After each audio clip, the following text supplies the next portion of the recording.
Ma participation à cette rencontre, elle est naturelle. J'agis comme citoyen, comme témoin singulier d'une tradition religieuse que je ne mets pas nécessairement en avant, mais que je ne tais jamais.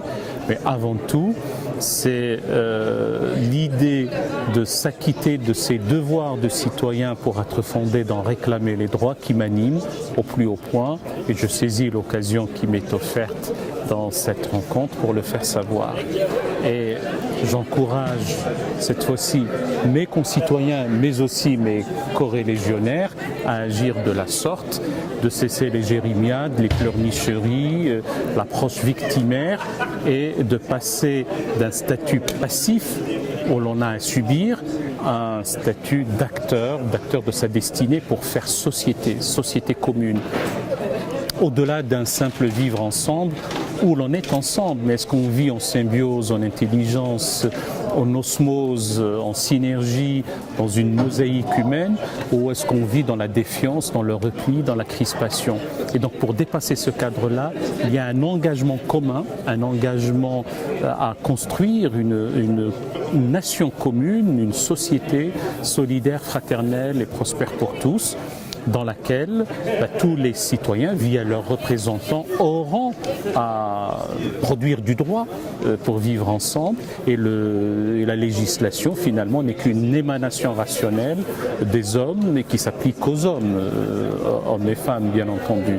Donc rester enferré dans le patrimoine religieux n'est pas une solution en soi. Toutefois, la laïcité, bien comprise, je n'ai même pas à ajouter cela parce que malheureusement nous sommes à une époque où le mot a besoin, le concept même a besoin d'une épithète pour qu'on sache de quoi il s'agit.